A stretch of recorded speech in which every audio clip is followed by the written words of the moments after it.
Ahí en el capítulo 3 usted va a listar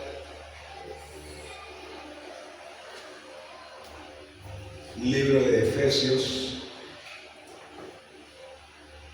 capítulo 3.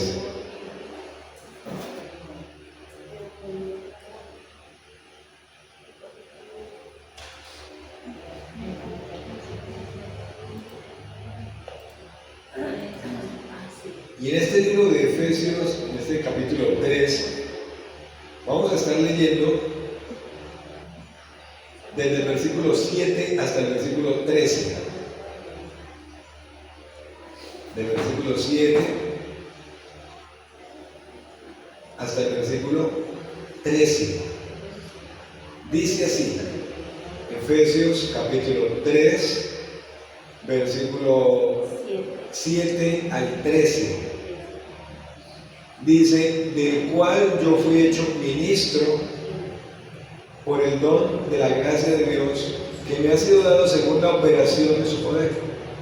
A mí, que soy menos que el más pequeño de todos los santos, me fue dada esta gracia de anunciar entre los gentiles el evangelio de las inescrutables riquezas de Cristo y de aclarar a todos cuál sea la dispensación del misterio escondido de los siglos en Dios que creó todas las cosas, para que la multiforme sabiduría de Dios sea ahora dada a conocer por medio de quién, de la Iglesia, a los principados y potestades en los lugares celestiales, conforme al propósito eterno que hizo en Cristo Jesús nuestro Señor, en quien tenemos seguridad y acceso con confianza por medio de la fe en Él, por lo cual pido que no desmayéis a causa de mis tribulaciones por vosotros, las cuales son vuestra gloria. Estas son las palabras que aparecen aquí en este texto. Y son varias las preguntas. Un momento, por favor.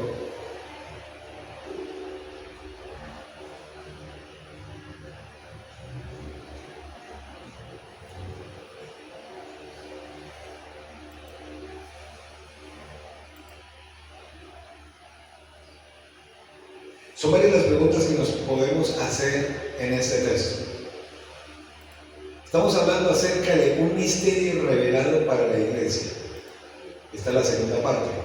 Estamos tomando de los versículos 1 al versículo 13. Y en el sermón anterior decíamos, el apóstol Pablo, tras haber enseñado que judíos y gentiles fueron unidos en Cristo como un solo cuerpo, ahora, en este capítulo 3, se dispone a orar y empieza con la frase, por esta causa. Sin embargo, él va a orar, pero interrumpe su oración para explicar su ministerio. Bueno, explica un misterio, pero explica su ministerio. ¿Y Pablo dónde estaba? Pablo estaba preso en Roma. Por eso él escribe allí al inicio de estos versículos del capítulo 3, prisionero de Cristo Jesús. Sí, eran los romanos que lo tenían prisionero. Pero no se ve como prisionero de un imperio, sino se ve prisionero de quién? De Cristo Jesús. Entonces, consciente de que su encarcelamiento no es una casualidad, sino que su encarcelamiento es parte del plan del Señor, parte del plan de Dios. Que su encarcelamiento fue consecuencia de estar haciendo ¿qué? ¿De estar perdiendo el tiempo? No, de estar predicando el Evangelio. ¿En dónde? A los gentiles. Y entonces su encarcelamiento, él lo estaba mirando como bajo el control del Señor, en la soberanía del Señor. No lo miraba como algo casual, sino que lo miraba bajo el control del Señor. Y usted puede debe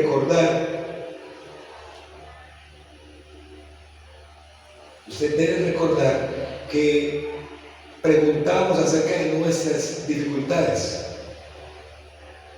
que no son cosas de casualidades, sino que aún las dificultades, cualquiera que estemos atravesando, están bajo el control del Señor. Están bajo el control del Señor.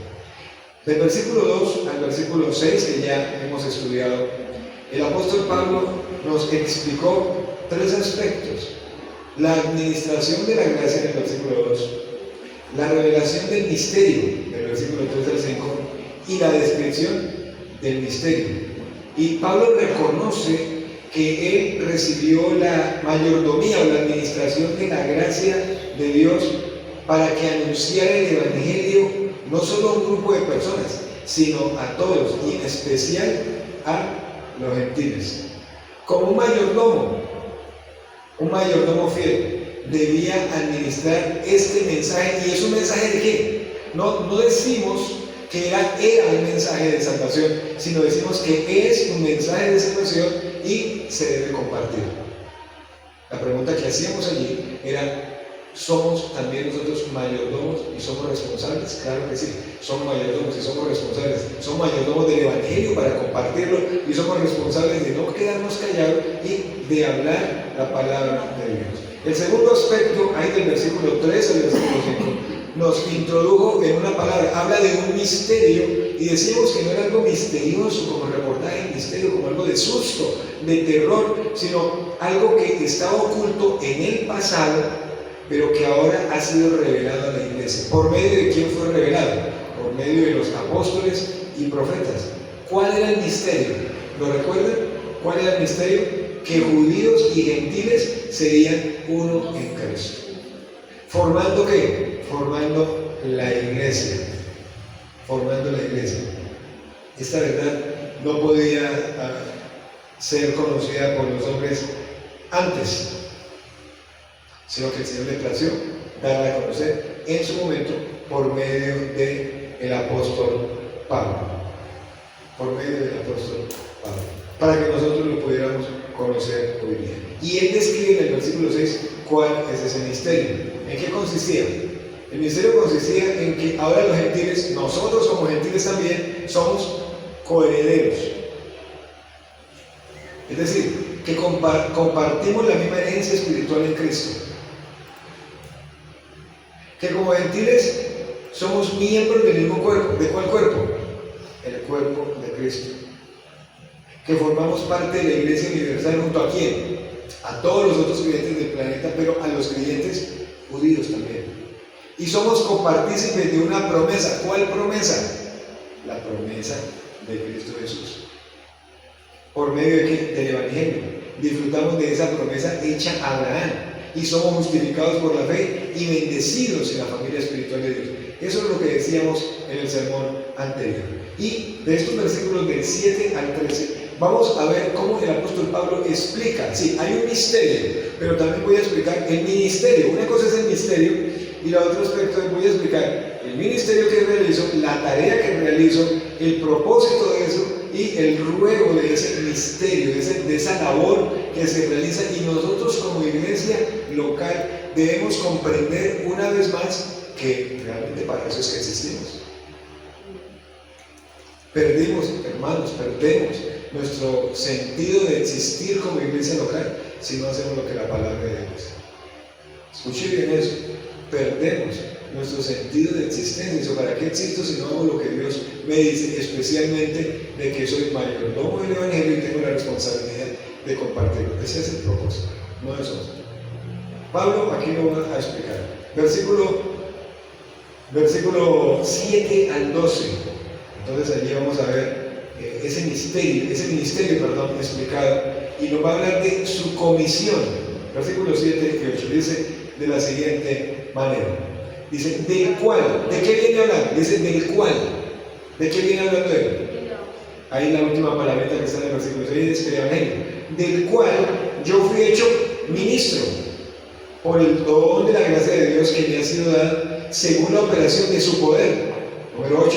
A mí, que soy menos que el más pequeño de todos los santos, me fue dada esta gracia de anunciar entre los gentiles el Evangelio de las inescrutables riquezas de Cristo. Y en este ministerio hay una comisión. ¿Cómo llegó Pablo a ser ministro? Porque él habla de ministro. ¿Qué es un ministro? Es la misma palabra que se utiliza para diáconos. Entonces, ¿qué es un ministro? Diácono. ¿Y qué hace un diácono? Es un servidor cuya tarea, aquí en el contexto de Pablo, cuya tarea era la de ofrecer el Evangelio y las buenas nuevas de salvación. ¿A quién? A todos, sin interesar si era gentil, sin interesar si era judío. Ahora, pensémoslo nosotros. ¿Se considera usted como servidor de Cristo? Eso es lo que debemos evaluar. Porque Pablo se llama así, por un lado en los primeros versículos, prisionero de Cristo. Por otro lado, mayordomo del Evangelio. Y aquí ahora habla, soy que ministro, servidor, y entonces nos llama a que nosotros evaluemos, soy servidor de Cristo. Pablo se sentía de todas maneras muy indigno de este privilegio y estimaba su ministerio como el resultado, no de lo capaz que el hombre era, porque el hombre hablaba idiomas, estudiado, fue educado a los pies de Gamaliel, un maestro de la época, pero de los duros, pertenecía a una posición importante, que era el Sanedrín, fue un fariseo, o sea, un doctor de la ley. Y entonces él se sentía muy indigno de este privilegio de ser servidor de Cristo, y él estimaba su ministerio y lo que el Señor le había dado para ministrar como resultado del favor, de la gracia de Dios. Él decía, yo no merezco estar haciendo esto. ¿Por qué? Imagínense, amados hermanos, cambiar un fariseo fanático y que perseguía a la iglesia en el mayor evangelista o propagador de la palabra de Dios. Y él lo dice en el versículo, según la operación de ¿qué? ¿Qué operó en él para transformarlo? ¿Qué dice en el versículo? Según la operación de ¿qué? De su poder. Según la operación de ¿qué? De su poder. Y esta habla de unas palabritas que hacen un juego allí, importante. Dice la palabra energía. Y el poder del la operación allí es energía, y de su poder es un poder dinámico, de donde viene la palabra dunamis o dinamita, de parte de Dios. Entonces, donde Dios obra con su poder para utilizar a una persona para hablar del Evangelio, es la operación de Dios por medio del Espíritu Santo en la vida de la persona, para que con una dinamita hable la palabra de Dios. ¿Qué hace una dinamita cuando cae? Hace un estrago. ¿Qué hace el Evangelio cuando es propagado? Un estrago en el corazón de las personas, hablándolo en un buen sentido. Y esta misma energía del poder de Dios obrando en nosotros, escúcheme bien, fue la misma energía, el mismo poder de Dios que resucitó a Cristo de entre los muertos. Y esa misma energía, ese poder, opera en nuestra vida de una manera eficaz cuando nosotros estamos dispuestos, porque ese poder está ahí. Tenemos el poder del Espíritu Santo y Él nos capacita para proclamar sus verdades. Y segunda vez, ¿es usted un servidor de Cristo? Porque Él habla cómo el Señor le capacitó para proclamar el Evangelio, para proclamar cómo el Señor lo había librado. ¿Usted está consciente, hermano, del poder de Dios que tiene a su favor? O sea, ya tenemos el Espíritu Santo, el poder del Espíritu Santo. No se compra, no se debe pedir. Usted lo recibió gratuitamente el día que recibió a Jesús como Señor y Salvador. Hay una comisión importante, hay algo que nos enseña aquí este versículo o estos dos versículos diciéndonos que somos responsables, somos servidores de Cristo. El poder del Señor que actuó en Jesús para resucitarlo, en Pablo para capacitarlo, es el mismo poder que tenemos hoy a disposición, pero nosotros somos muy duros de corazón muchas veces y no nos dejamos utilizar en las manos de Dios. Pasa la semana y usted habla de Cristo, pasa la semana y usted le habla a alguien de Cristo, pasan los días, pasa la semana, somos mandados a otras cosas, televisión, gastar el tiempo en otras cosas. Hablamos de todo, hablamos del país, de las noticias, de la violencia, de la inseguridad, de lo del Medio Oriente, de tantas cosas, pero en eso habla usted la palabra de Dios y somos servidores de Cristo y debemos ser conscientes que el poder de Dios que resucitó a Jesús, que obró en Pablo, está en nosotros para obrar también. El otro aspecto está en el versículo 8 y 9. Voy a la mitad del versículo 8 y 9. Dice: a mí, que soy menos que el más pequeño de todos los santos, me fue dada esta gracia. Ya esa parte la dijimos. Él considera su ministerio como dando de la gracia de Dios para anunciar entre los gentiles el Evangelio, aquí está, de las inescrutables riquezas de Cristo, número 9, y de aclarar, ¿a quién? A todos, cuál sea la dispensación del misterio escondido de los siglos en Dios que creó, ¿cuántas cosas? Todas las cosas. Y el apóstol Pablo no le olvida eso. El apóstol Pablo nunca podía olvidar que había sido responsable por la muerte y encarcelamiento de muchos cristianos. Él no lo olvida. Él lo tenía claro cómo él había sido responsable de la muerte de muchos cristianos. Esa obviamente fue responsable ¿cuándo? Antes de la experiencia transformadora que él tuvo con el Señor en el camino a Damasco, allá en Hechos capítulo 9, del 1 al 19. Iba por el camino, ya ustedes saben, el Señor se le presentó, se cae allí, o si iba caminando, o si iba en un caballo, la Biblia dice que se cayó, queda ciego. Y ¿quién eres, Señor? Yo soy Jesús, a quien tú persigues. Dura cosa te da cosas contra el aguijón, y ahora te enseñaré lo que te va a costar padecer por mi nombre. Y de ahí entonces queda ciego y dice, vaya a tal parte, a tal calle, a tal casa, y allá va a llegar un hombre, va a poner la mano sobre usted y usted va a recobrar la vista. Ananías fue allá y oró por eso, lo saludó. Ya Pablo había orado, había recapacitado, y fue interesante la transformación que el Señor hizo en la vida de este hombre llamado Saulo, ahora Pablo, y Pablo no lo olvidaba, y por eso se sentía responsable. Dice, soy deudor. Y para Pablo era un constante recuerdo de la gracia de Dios con él, y una gracia que se resaltaba aún más en vista de la grandiosa tarea que sabía que él había recibido, que era anunciar el Evangelio a los gentiles. Veía el Evangelio como ¿qué? Como un tesoro. ¿Cómo así? Que veía el Evangelio como un tesoro. Claro que sí. Él veía el Evangelio como un tesoro. Tanto así que en Corintios capítulo 7, en 2 Corintios dice, pero tenemos este tesoro en vasos de barro, para que la excelencia del poder no sea de nosotros, sino sea de Dios. ¿Sabe cuál es el tesoro? El Evangelio. ¿Sí sabe cuáles son los vasos de barro? Nosotros.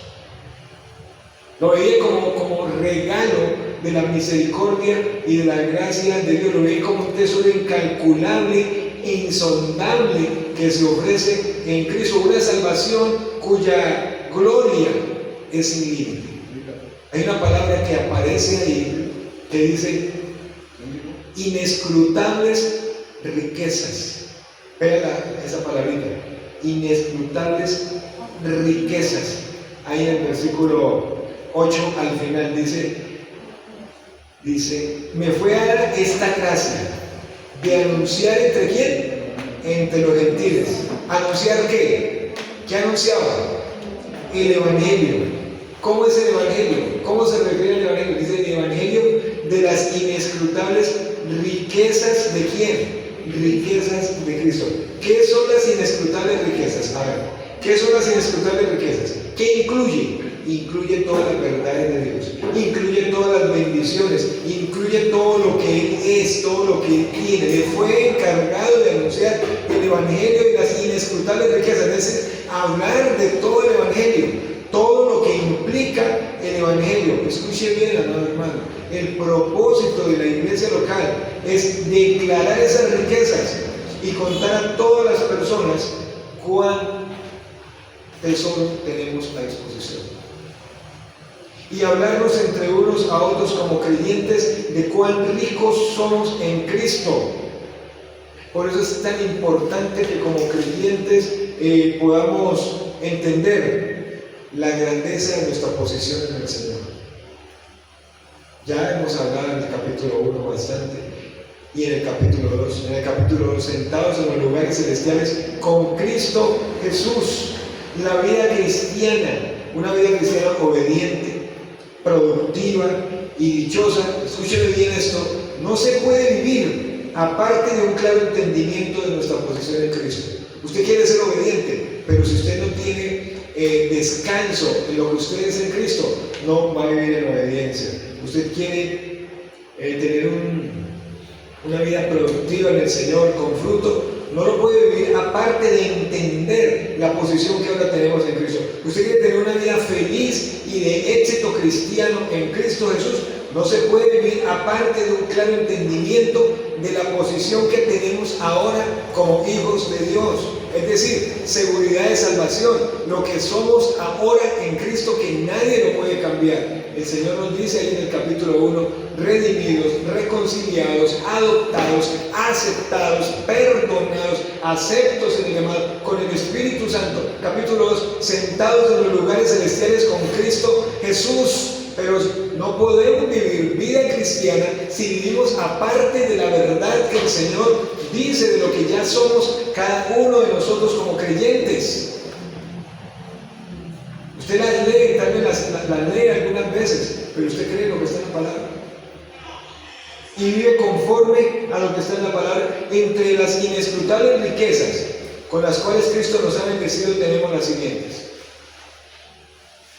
las riquezas de su benignidad, paciencia y longanimidad. Romanos 2:4 lo dice. También sus riquezas de la sabiduría y de la ciencia, en Romanos 11:33. Otra más, su riqueza de su misericordia y gran amor.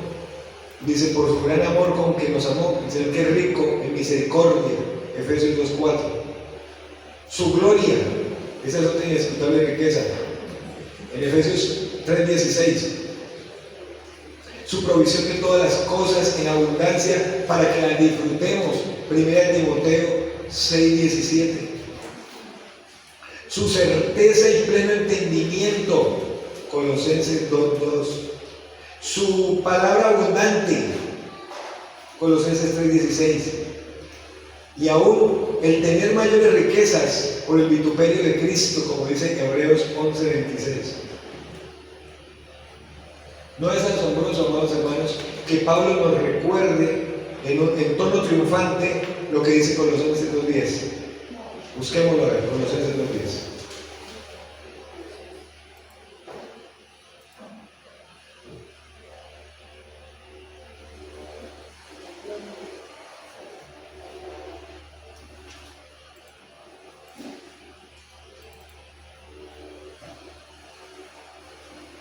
Colosenses 2:10.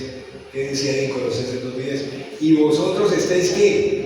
Completos en Él. ¿Quién es Él? Que es la cabeza de todo principado y potestad. Entonces, no es asombroso, ¿no?, que Pablo diga estas palabras en ese tono triunfante. Vosotros estáis completos en Él. Nos falta algo en Cristo. Tenemos que buscar lo de Cristo en otra parte, en un libro, en positivismo, en cosas que no tienen nada que ver con el Señor. Vosotros estáis completos en Él que es la cabeza de todo principado y autoridad. Ahora pregunto, ¿tenemos nosotros la misma tarea? Claro que tenemos nosotros la misma tarea de, entre nosotros mismos, animarnos y fortalecernos, hablar en cada creyente de cuán ricos somos en Cristo. Cuán ricos somos en Cristo. Pero vivimos siempre esperando y pidiendo lo que ya tenemos. Pidiendo siempre lo que ya tenemos. Versículo 9 de Efesios 3. Dice, y de declarar a todos cuál sea la dispensación del misterio escondido desde los siglos en Dios. Dios que creó todas las cosas. Y la versión popular dice este versículo, y me ha encargado hacerles ver a todos cuál es el plan que desde siempre era un secreto de Dios, creador de todas las cosas. Entonces el apóstol Pablo, como parte de su comisión, el deber de Pablo fue el de poner en claro a todos, que todos tuviéramos claridad de qué. Ahí dice el versículo, tuviéramos claridad de qué, de cuál era la dispensación del misterio. Es decir, esto es la administración o dirección del programa de Dios con respecto a qué, a la inclusión de gentiles al cuerpo de Cristo. Ese es el misterio. ¿Cómo se incluían? ¿O cómo nos incluimos? Por medio de la fe. ¿Y somos acreedores de qué? De las bendiciones que dice Efesios 1:3. que nos ha bendecido con toda bendición espiritual en los lugares celestiales con Cristo Jesús. Entonces a Pablo se le encargó que lo hablara, que lo aclarara. ¿Será que no se nos ha encargado a nosotros que lo creamos, para que lo hablemos, para que lo aclaremos entre nosotros? Pero a veces eso no es tan claro, por eso nos cuesta hablarle a otro del Evangelio, porque no lo tenemos claro nosotros. Y usted ha recibido discipulado y enseñanza por 5 años, 6 años, 7 años, 8 años, 10 años, pero usted ya le aclara a otro creyente lo rico que somos en Cristo. No solamente diciendo, no, es que somos ricos en Cristo, ya, hagámosle que somos ricos en Cristo. No, de decirlo. Ricos, tenemos benignidad, paciencia, sabiduría, misericordia, amor, provisión, en abundancia en las cosas espirituales, certeza, entendimiento, palabra abundante de la palabra de Dios, aún riquezas por el vituperio de Cristo. Decir que somos redimidos, reconciliados, aceptados, santificados, justificados, lavados, con certeza, amigos de Cristo. Esas son las riquezas inescrutables del Señor a nuestro favor. Y Pablo dice ahí en ese versículo 9, y me ha encargado hacerles ver a todos cuál es el plan desde siempre. Era un secreto de Dios. ¿Cuál es la dispensación? Es decir, la administración, la dirección del programa de Dios. ¿Cuándo? ¿Cómo? Y el cuándo y el cómo es por medio de Cristo, por medio de la fe, por gracia. Los que no somos judíos, somos nosotros, gentiles, entramos a ser hijos de Dios por pura gracia y misericordia. Somos esas ovejas que habla Juan, de que no son de ese redil. También tendrán un pastor. Somos nosotros, esas ovejas de que habla Juan. Entonces, este plan del que habla Pablo es hecho antes de la fundación del mundo, como dice Efesios capítulo 1, para formar un solo y nuevo cuerpo de creyentes, y eso había estado escondido por siglos, un misterio. Dios se lo encargó a Pablo, y que lo anuncie abiertamente, que lo anuncie, que no se quede callado, que lo hable, que lo diga. Qué bueno cuando usted debe estar discipulando, y que cuando usted esté discipulando a otro, ahí en la lección número 4 del discipulado, del camino de vida, usted pueda ya hablar de los ricos que somos en Cristo, que no tiene que estar buscando más ser salvo. Es que busco ser salvo porque necesito resarcir mi pecado. No, ya es salvo. Más de uno actualmente, 10 años de creyente, busca, es que quiero sentirme salvo. Esto no es de sentir, esto es de creer. Cristo me salvó. Como cuando cantamos cuando éramos pequeños, canto gloria, aleluya, Cristo me salvó, y el diablo está enojado porque Cristo me salvó. Pero en serio,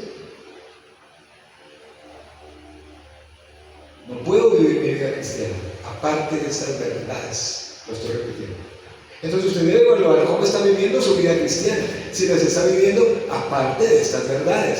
Vamos al versículo 10, del 10 al 12 de Efesios 3, que es nuestro texto de partida, ¿no? Base, perdón.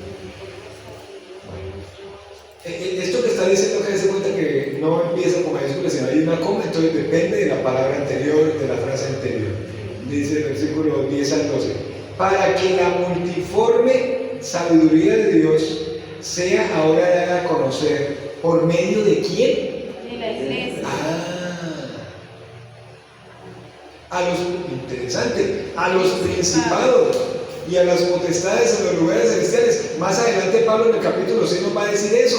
No tenemos lucha contra carne y sangre, sino contra principados, potestades y huestes celestiales de maldad en las regiones celestes. Por tanto, tomad toda la armadura de Dios. Y en la armadura usted observa que el yelmo de la salvación va en la cabeza. Porque quiere decir que la salvación tiene que estar clarificada en donde, aquí en el cerebro, porque es la torre de control y ella es la que dirige toda nuestra vida. El escudo de la salvación, el calzado, la espada, que es la palabra de Dios. ¿A quién se le encarga? A la iglesia. ¿De anunciarle a quién? A los principados y a las potestades en los lugares celestiales, conforme al propósito eterno que hizo en Cristo Jesús nuestro Señor, en quien tenemos ¿qué? Seguridad. Vuelve y lo repite lo que ha repetido todo el camino. Seguridad de salvación. En quien tenemos que seguridad. Y en quien tenemos que más acceso. ¿Con qué actitud?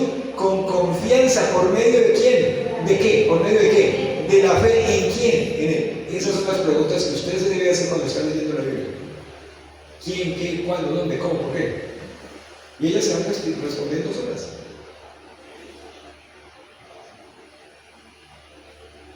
Pablo nos ha hablado de ese misterio, de ese ministerio, que tiene una comisión, una tarea y ahora un propósito.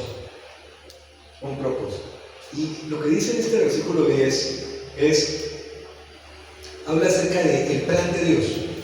Y Dios planeó no solamente salvar a hombres de todas las naciones del mundo y colocarlos en su cuerpo, que es la iglesia. O sea, Dios no planeó solamente que la gente fuera salva por medio de Cristo, sino que también planeó que, oiga, esto es interesante. Yo no sé si usted lo había pensado de esa manera, pero el Señor también planeó que esos creyentes enseñen a las huestes celestiales, tanto ángeles buenos como ángeles malos, enseñen acerca de su hermosa y variada sabiduría manifestada por medio de la iglesia. ¿Cómo? Voy a pararme, voy a buscar un espíritu y le voy a predicar. El demonio le voy a hablar y demonio te hablo. Lo que pasa con los principados y las potestades y aún los ángeles que no se revelaron, ellos pueden contemplar cómo Dios triunfó sobre el pecado en la cruz. Y cuando usted lee Colosenses capítulo 2, del 10 en adelante, dice que Cristo en la cruz triunfó sobre Satanás y sobre sus principados y potestades. O sea, ellos estaban viendo la obra de Cristo. ¿Ustedes recuerdan cuando Jesús, en los evangelios, que los demonios que hacían? Lo conocían. ¿Se acuerdan cuando el hombre que tenía legión, el demoniado este?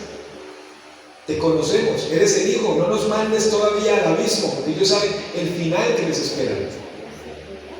Tenemos autoridad, pero no una autoridad para estar pisoteo, no, tenemos una autoridad delegada por el Señor. Principados, potestades de Satanás pueden contemplar cómo Dios triunfó sobre el pecado en la cruz, enviando el mejor del cielo para salvar a los peores de la tierra. Eso suena feo. Yo soy peor, no, pastor, me ofendió. Jesús conquistó sus enemigos con su gran amor. ¿Sí saben cuáles eran los enemigos? Nosotros. Porque éramos enemigos. Y nos formó, ¿saben qué? Nos convirtió, ¿saben qué? En una bella novia para su hijo. Y nos ha dado las mismas bendiciones espirituales, escúchenme bien, que le ha dado a Jesús. Entonces, al contemplar todo lo que Dios ha hecho y hace para con la iglesia de Éfeso, que se compone de judíos y gentiles, ¿saben lo que hacer? Tenemos que admitir que Dios es digno de toda gloria, alabanza, oración y exaltación, y no quedarnos callados, porque es por medio de quién dice ahí, la iglesia. Pero nos quedamos callados, es que ese es el punto. Sí, ve, hermano, que perdemos nuestro objetivo de existir. No existo solo para venir a culto un domingo. No. El mayor objetivo es la misión de Cristo. Los que han estado en las clases que estamos dando de grupos pequeños, ¿qué es lo que más se ha enfatizado en todo el camino? Ganar a otros, crecer, multiplicar, fruto, crecer. ¿Quién lo hace? ¿Quién hace eso? ¿Quién hace eso? ¿Por medio de quién? De la iglesia. Versículo 11, sigamos ahí. Conforme al propósito eterno que hizo en Cristo Jesús, Señor nuestro. Entonces, esto no es como a uno le parece, sino ya hay un propósito eterno. Todo esto lo ha hecho Dios. No como un intento para salvar una creación fuera de control, sino que el Señor siempre planeó hacerlo así. Dice, no, que el Señor se le salió todo de las manos. No, aún el Señor, antes de empezar su labor de creación, Él había planeado la salvación, tanto del judío como del gentil. Y había planeado que judío y gentil iban a ser incluidos ¿en dónde? En un cuerpo llamado la iglesia. ¿Cómo? Por medio de la obra de Cristo. A través, versículo 12, para que lo puedan conectar ahí. En quien tenemos, en Jesús, tenemos que seguridad, tenemos que acceso con confianza por medio de la fe en Él. Y es a través de la fe en Cristo, de su gran amor en la obra consumada en la cruz, nosotros podemos acercarnos hoy. ¿Cómo? ¿Cómo nos podemos acercar? Sin temor a la presencia de Dios. ¿Seguros de qué? Nos podemos acercar sin temor. ¿Seguros de qué? ¿De que nos va a desechar o que nos va a recibir? Seguro de que seremos bien recibidos. Y mire esa palabrita que dice ahí, seguridad. Seguridad. Esa seguridad es una palabra por allá que viene una palabra en griego que es paresia. ¿Sí? Y esa palabra denota libertad de expresión, franqueza de expresión. Hay tres palabras ahí, quiero nombrarlas. Hay una palabra que dice seguridad, busque la otra dice acceso. ¿Y la otra que dice? Confiadamente o confianza. Seguridad nos habla de libertad de expresión. O sea, delante del Señor me puedo expresar. Pero no expresar madrazos ni vulgaridades, sino expresar fruto del labio que confiese el nombre del Señor. Tenemos también que acceso. Alguien lo dijo por allá en griego, que prosagoge, pero no nos interesa. Denota que acceso, con el que se asocia el pensamiento de libertad para entrar mediante la ayuda. Entonces tenemos acceso, libertad, vuelve y repite con esta palabra, y a quien podemos pedir ¿qué? Favor. Qué interesante. Y la otra es confianza. Cuando usted piense en esta palabra, piense en esta otra. Pepoitesis, esa es confianza. Y es la que tiene un niño que está persuadido del amor de su padre y corre a él con toda confianza. Interesante, ¿no? Por un lado, por medio de Cristo tenemos seguridad, libertad. Por medio de Cristo tenemos ¿qué? Acceso para entrar por ayuda, por recibir el favor del Señor. Y confianza como la que tiene un niño. Como un niño, recuerden sus niños cuando estaban pequeños, confiaban en usted o confían. Un ejercicio pequeño que hice la vez pasada con José Daniel, pero yo no estaba pensando en eso, sino que coincidió. Y él se paró en una parte alta y yo le dije, bótese que yo lo recibo. Y lo pensó la primera, pero la segunda se votó. Y por supuesto que yo lo recibí. ¿Pero por qué se votó? Porque estaba confiada que no iba a pasar. ¿Y de que yo soy quién? Se bajaba. Igualitico con el Señor. Bótese a hacer eso. Bótese a orar, a confesar, a arreglar esto en su vida, que yo le ayudo, yo lo recibo, yo lo vivo, en mí tiene acceso, en mí tiene confianza, en mí tiene seguridad y más para la palabra, más todavía. Amados hermanos, por medio de Jesús tenemos libre acceso a la presencia del Señor, con la misma libertad que Jesús. Como niños, alguien dijo, niños chiquitos, podemos correr al seno del Padre y expresarle todo lo que hay en nuestro corazón. Hebreos 4:16. Acerquémonos pues confiadamente al trono de la gracia, para hallar gracia, para alcanzar misericordia, ¿dónde? En el oportuno socorro. Hebreos capítulo 10, busquémoslo ahí para que movamos la Biblia. Hebreos 10, 19 y 22.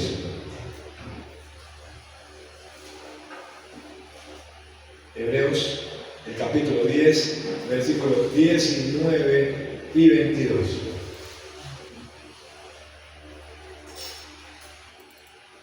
Dice así que hermanos, ¿qué tenemos? ¿Qué dice ahí? ¿Qué tenemos? Libertad. Lo acabamos de leer en Efesios, tenemos libertad. ¿Para entrar en dónde? Eso es la misma presencia del Señor. ¿Y entramos por qué? ¿Por la sangre de quién? Del Cordero Redentor de Jesucristo. Ahora el versículo 22. Acerquémonos, ¿cómo? Confiadamente. confiadamente, con corazón sincero. 1, 2, en plena certidumbre de fe. 3, purificados los corazones de mala conciencia. Y 4, lavados ¿qué? Los cuerpos. ¿Qué les parece? Nosotros nos aprovechamos de una verdad como estas. Nosotros disfrutamos realmente o decimos, sí, eso es así. Quiero leer ese versículo en otra versión, me gusta para que usted amplíe su conocimiento. Dice, versión Dios habla hoy. Por eso acerquémonos a Dios con corazón sincero y con una fe completamente segura. Limpios nuestros corazones de mala conciencia y lavados nuestros cuerpos con agua pura. Usted dice parecido, ¿verdad? Pero la nueva traducción viviente. Entremos directamente en la presencia de Dios con un corazón sincero y con plena confianza en Él. Puesta nuestra conciencia culpable. No, también, está mal leído. Pues nuestra conciencia culpable ha sido rociada con la sangre de Cristo a fin de purificarnos, y nuestro cuerpo ha sido lavado con agua pura.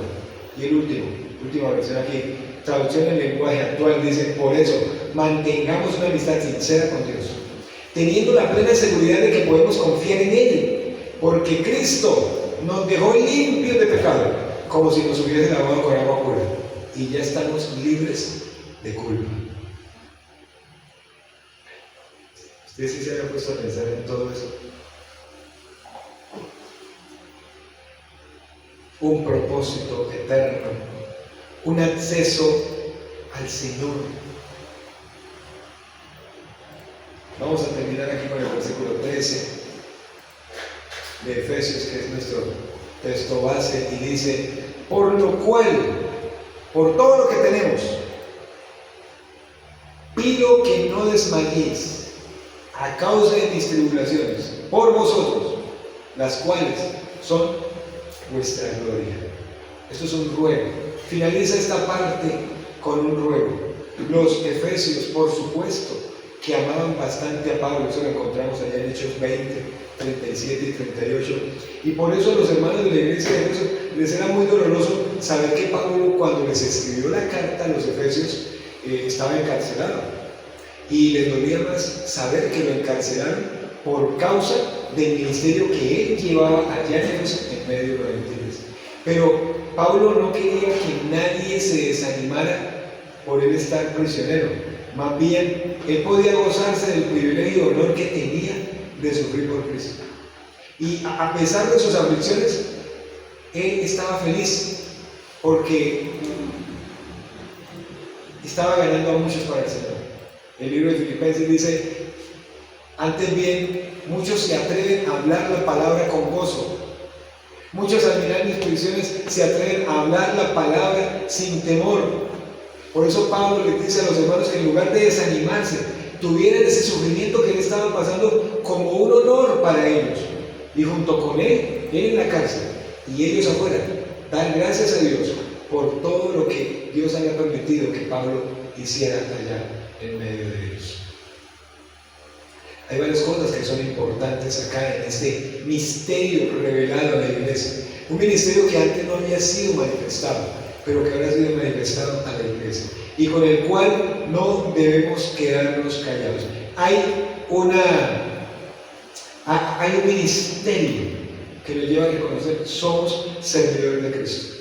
Que el mismo poder que resucitó a Jesús, que capacitó a Pablo, es el mismo poder que está en nosotros, para que nosotros no nos quedemos callados.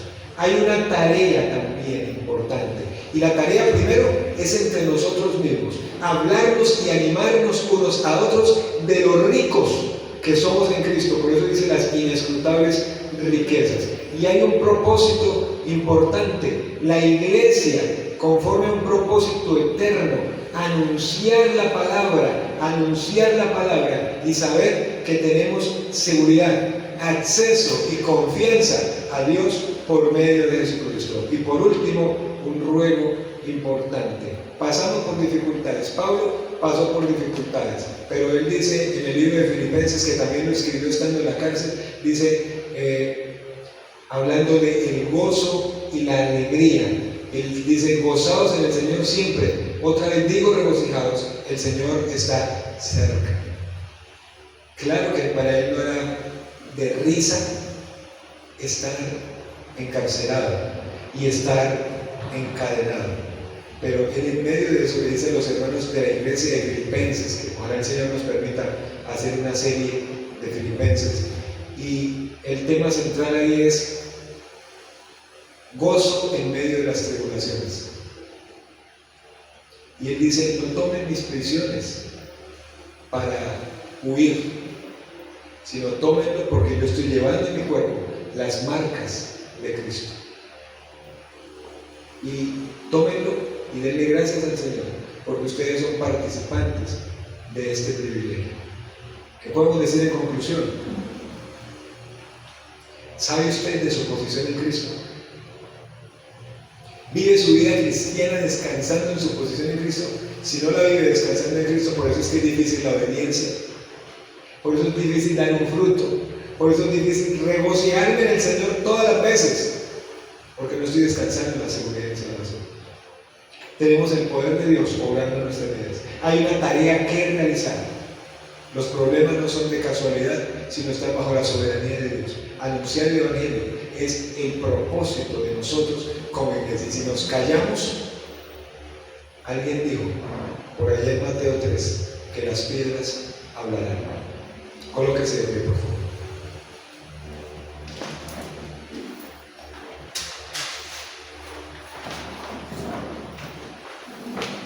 Oremos allí. Señor, te damos gracias, Señor, por esta mañana, por tu palabra que nos ha alentado en esta mañana. Desafiado, sí, porque recordar que tenemos una posición delante de ti y no vivimos conforme a ello, pues por eso no hay obediencia ni crecimiento. Por eso no nos deleitamos en ti. Y por eso en una semana, en un mes, nuestra vida se convierte en desorden. Señor, gracias porque tenemos tu poder a nuestro favor, el mismo poder que obró en tu Hijo Jesucristo, resucitándole de los muertos, capacitando a Pablo para anunciar tu palabra. Es el mismo poder que tenemos hoy a disposición para obrar en nuestras vidas, transformándonos también como transformaste a Pablo, pero también para utilizarnos en medio de las personas para hablarles de tu evangelio. Señor, hay una tarea que realizar. Señor, hay problemas por los que pasamos, pero eso no son casualidades. Son propósitos tuyos que utilizas para formarnos cada día. Señor, el propósito de nosotros como iglesia local es anunciar el Evangelio, y ese realmente es lo que hace que tenga sentido que existamos como iglesia. Si no, se pierde el sentido. No queremos que el sentido se pierda, sino queremos empezarlo a hacer, y sabemos que nos está dando la oportunidad para que lo hagamos. Tenemos gente a nuestro alrededor, familia, amigos, compañeros, tantas personas por las cuales orar y por las cuales hablarles de tu palabra. Ese es el llamado importante. Gracias te damos en esta mañana. Te alabamos, te glorificamos, te exaltamos en el nombre de Jesús. Amén y amén. Amén. Gracias a Dios. Siéntate, por favor.